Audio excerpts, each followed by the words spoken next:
Oui, bon, je sais. Ça fait plusieurs jours que j'ai pas sorti de vidéo, 2 mois quand même. Mais ma vidéo n'est pas passée pour les droits d'auteur, donc bon. Donc après un post où vous avez été très actif pour les votes. Non, en vrai, je remercie les gens qui ont voté. Donc bref, vous avez vu le titre, nous allons parler du 11 ultime de la section portugaise. Donc sans plus tarder, commençons. Bon bah vu que j'ai vu que la plupart des gens partaient juste après l'intro, donc je pense que je vais l'abandonner. Rémi susceptible. C'est pas très sympa. Méchanceté gratuite. Donc bon, on commence direct par les gardiens.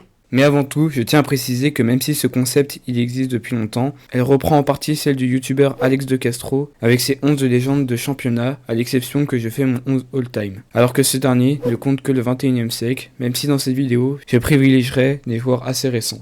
Pour les gardiens, on a plusieurs choix. J'ai fait une liste et je tombe sur Rui Patricio, Manuel Bento, Victor Baía et Ricardo. Bon, déjà, on peut éliminer Manuel Bento. Une soixantaine de sélections et ayant joué 20 ans avec le Benfica, avec de nombreux trophées nationaux en club, mais il n'a malheureusement rien gagné au niveau européen, malgré une coupe UEFA perdue. Même s'il a été le gardien indiscutable du Portugal jusqu'à sa blessure en 86, je trouve que les deux autres sont meilleurs et remplissent plus de critères que Bento.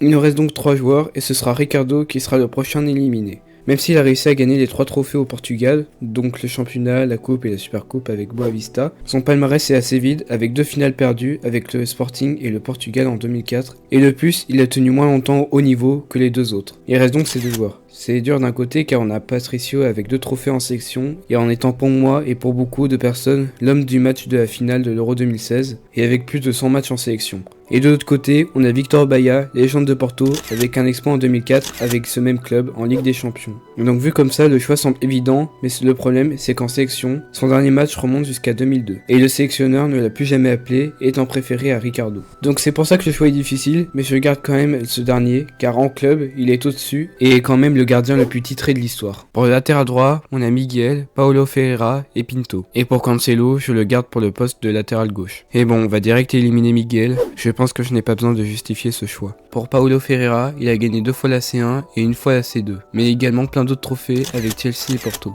Donc vu comme ça, il est devant car Pinto ne l'a gagné qu'une fois avec Porto. Je privilégie les joueurs du 21e siècle. Mais en sélection, ce dernier a quand même disputé une demi-finale de l'Euro en 84. Ah bah non, même ça, Paulo Ferreira a disputé une demi-finale de Coupe du Monde et une finale de l'Euro. Mais même s'il a gagné 2 Ligues des Champions, celle avec Chelsea ne compte pas vraiment car il a quasiment pas joué. Encore moins pour l'Europa League. Pareil pour l'Euro 2004 et à peine la moitié des matchs du Portugal lors de la Coupe du Monde 2006. Bon.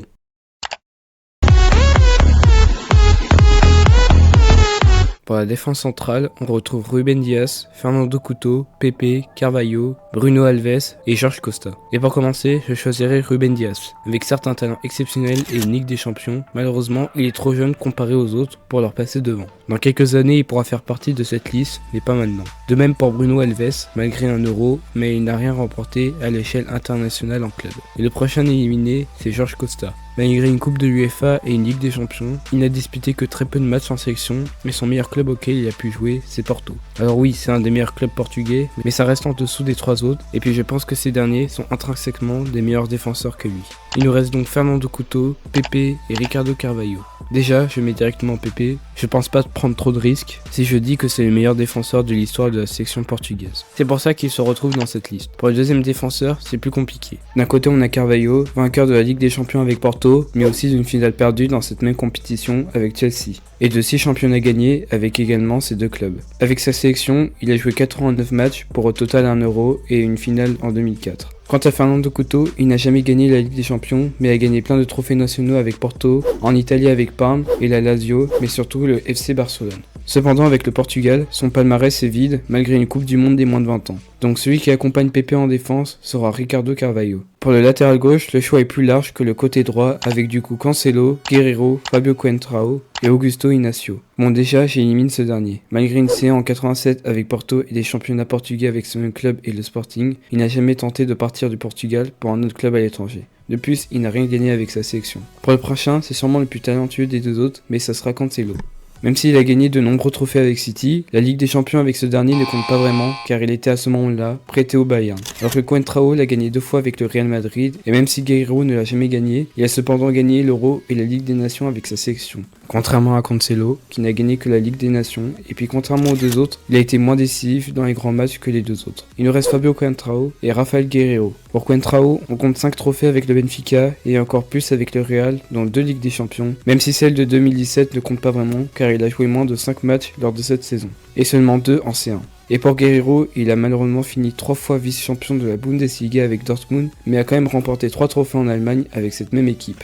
Et puis en sélection, contrairement à Coentrão, il a remporté 2 trophées avec sa sélection, dont l'Euro 2016 où il a été élu membre de l'équipe type de la compétition. Bon, au final c'est très dur de les départager, mais je choisirais tout de même Guerreiro, car je trouve qu'il a un meilleur apport offensif, et que même si Coentrão a joué pour le Real Madrid, il a petit à petit perdu sa place au profit de Marcelo, et aussi dû à quelques blessures qui l'ont gêné. Maintenant qu'on a fini la défense, passons au milieu de terrain. Plus précisément des milieux défensifs avec Costinha, Kaluna qui peut jouer en 8, en 6 ou en 10, mais que j'ai préféré placer en 6, et Paulo Sousa. Pour commencer, j'ai mis Costinha, malgré une Ligue des Champions en 2004 avec Porto.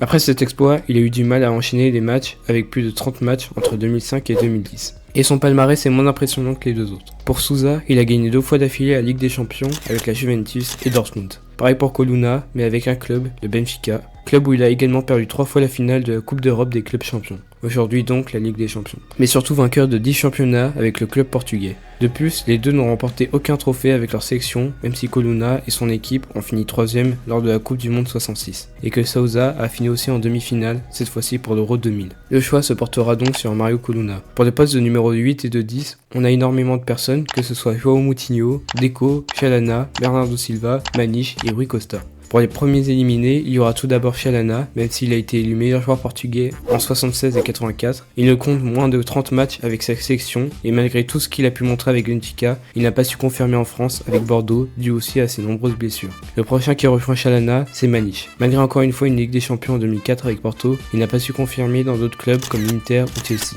Et le deuxième joueur le plus capé de la sélection portugaise sera aussi le prochain sur la liste. C'est peut-être celui avec le palmarès le plus complet en sélection, mais en club il est tout de même en dessous des 3 autres. Et puis ils sont intrinsèquement meilleurs que lui. Il nous reste donc Bernardo Silva, Rui Costa et Deco. Bon, déjà, celui que je mets titulaire, c'est Rui Costa. 2 fois en finale de la Ligue des Champions avec Milan, dont une remportée, légende de Benfica, plein de trophées en Italie et au Portugal. Bref, passons maintenant à celui qui complétera le milieu de terrain. Et celui qui sera éliminé, c'est Bernardo Silva. Déjà que j'avais hésité avec Maniche, mais avec tous les trophées avec City, je me disais que c'était dur de ne pas le mettre. Mais contre Deco, il y a moins d'hésitation. Deco qui est une légende de Porto, vainqueur de 2 Ligues des Champions avec ce même club et le FC Barcelone, où il était titulaire de 2004 à 2008. Et également un passage de 2 ans à Chelsea avec 3 trophées, mais aussi finaliste de l'Euro 2004 au Portugal. Après le milieu de terrain, on finit par l'attaque, plus précisément par le poste d'ailier droit. Pour ce côté, je suis retenu que 3 noms. Ricardo Quaresma, Bernardo Silva, oui, encore lui, mais il peut également jouer à droite et a joué pas mal de fois ce poste-là avec sa sélection.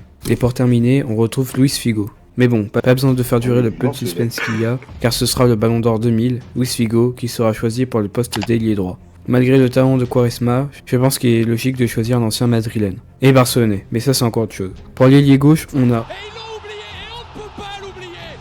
Bon bah... Mais avant de passer au buteur, petite mention pour les personnes qui ont été devancées par Cristiano.